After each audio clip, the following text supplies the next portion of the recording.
결국 경기를 희생하는 경우를 생각해 보게 되면 금리 인상 부분이 그렇게 크게 앞으로 올라가기는 좀 어려울 것 같고,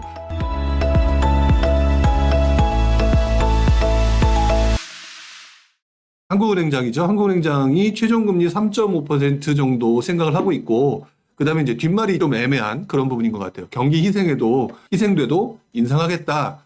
이제 너무 좀 자극적인 글귀라는 생각이 드는데, 3.5% 정도 올라간다. 지금 현재 3%죠. 그러면 앞으로 0.5%. 그러면은 앞으로 올라가는 게 이제 내년 정도까지는 금리가 계속 올라갈 거라고 저는 보는데, 지금 현재 뭐 금리 3.5가 4.0이 될 수도 있고 그 이상 될 수도 있지 않겠느냐 생각하시는 분도 있겠지만, 결국 경기를 희생하는 경우를 생각해 보게 되면 금리 인상 부분이 그렇게 크게 앞으로 올라가기는 좀 어려울 것 같고, 그러면은 3.5다라는 것들을 많은 분들이 생각하고 있다라고 하는 가운데서 보면은 앞으로 0.5, 그럼 이제 앞으로 0.25 정도씩 한 두 번 정도 올라가는 정도 수준. 그러면 지금 몇 개월 동안 경험했던 엄청난 충격들이 조금씩 여러분들이 익숙해지는 상황이 올 수 있지 않을까, 그런 생각을 좀 해봅니다.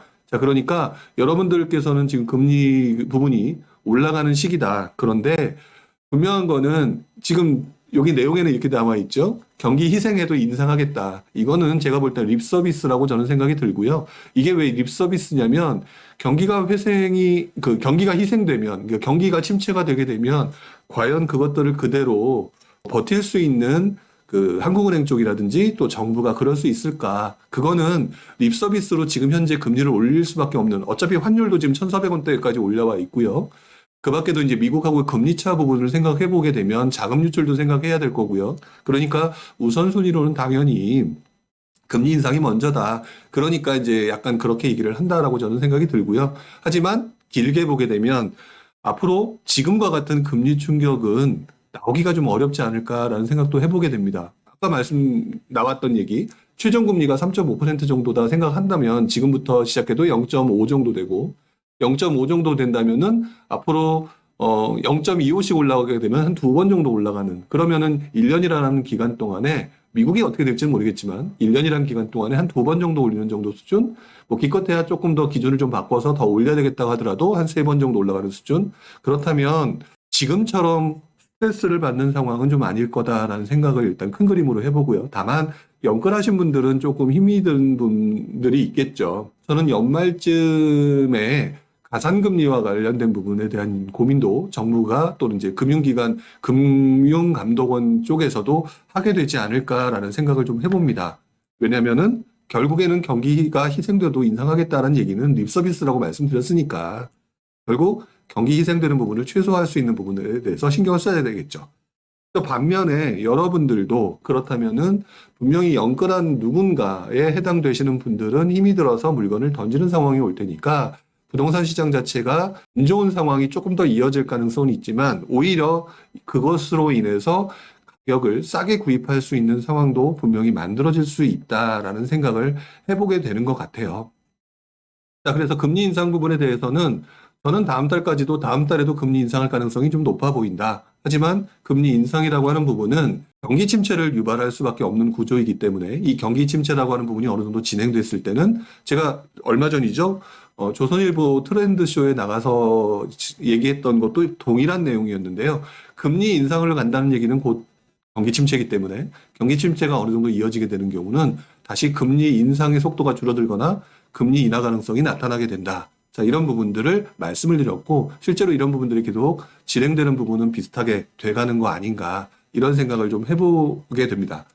토끼 이긴 거북님이 질문하신 거 한번 볼게요. 하나 궁금한 게 있습니다라고 얘기하셨는데, 금리가 올라가면 실거주 한 채를 연끌해서 매수한 사람들은 문제가 될 수 있지만 다주택으로 전세 투자를 한 사람들은 금리의 영향을 받지 않을 텐데요. 왜 다들 큰일이라고 하는 걸까요? 이거는 영향을 받습니다. 왜 그러냐면, 지난 장과 이번 장의 가장 큰 다른 점 중에 하나가 뭐가 있냐면요. 지난 장에는 여러분들이, 전세 살고 있는 여러분들이 전세자금 대출이라는 것들을 있는 줄도 몰랐던 사람들이 되게 많았어요. 그래서 어머니한테 빌리든지 친척한테 빌리든지 뭐 아니면 이제 그 당시도 이제 전세자금 대출이 있긴 있었어요. 제2금융권, 제3금융권이 있었기 때문에 그걸 받는 분도 있었겠지만, 대부분의 사람들이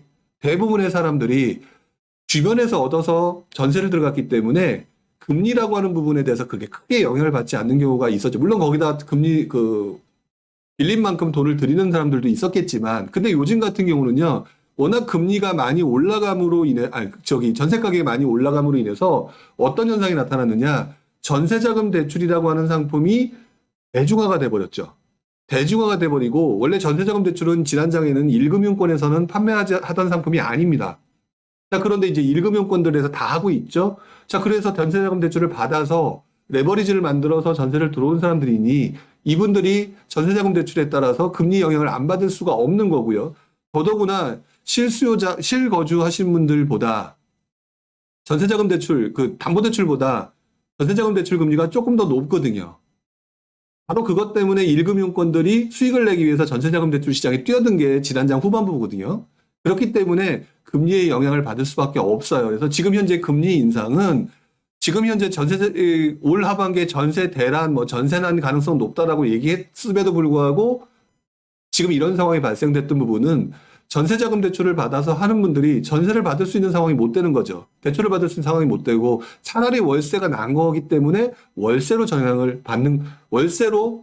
움직이기 때문에 월세 가격이 상승하는 그런 현상이 나타난 거다. 그래서 많은 분들이 그런 얘기들을 하시는 것 같아요.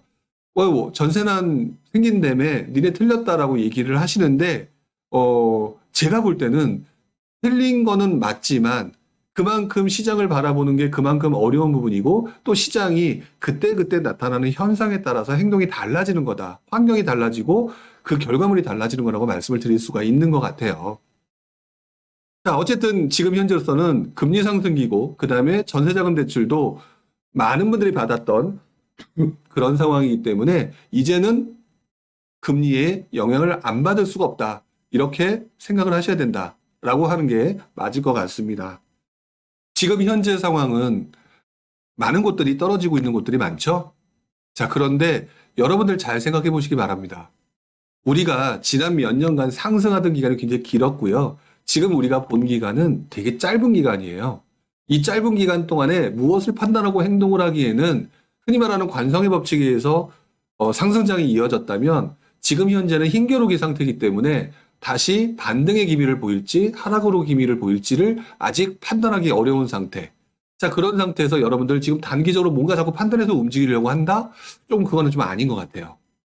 그러니까 일단은 올 하반기와 내년 초쯤에는 지금 제가 볼 때는 금리 인상 부분이라든지 기타 여러 가지 대출 규제 완화라든지 이런 규제 완화들이 상당히 많은 영향을 미치고 조금 뭔가가 뚜렷해질 상황이 있는 것 같아요. 그렇죠? 자, 그러니까 여러분들이 지금 너무 성급하게 접근하기보다는 지금 현재 상황에서 내가 몰랐던 이후의 시장 분위기에 대해서 경험이 있었던 누군가가 얘기해준 걸 들으면서 조금 더 판단을 해주시고 그리고 난 다음에 조금 방향성이 보일 때 아마 이 부동산 도포를 하는 과정에서 방향성이 보이게 되면 제가 계속 말씀을 드릴 거예요. 말씀을 드릴 테니까 조금 더 지켜볼 때가 된 것 같다.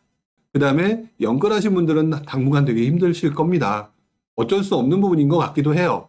제가 벌써 작년부터 여러 번 말씀드렸던 게 바로 이러한 현상이고 이러한 현상들을 예전에 제가 분명히 봤기 때문에 말씀드렸던 거라는 걸 기억하시고요. 포지션을 조금 더 명확하게 하셨으면 좋겠다. 하지만 너무 급하게 들어가는 투자 포지션은 지금은 아니다. 라는 부분들을 또 기억하셨으면 좋겠어요.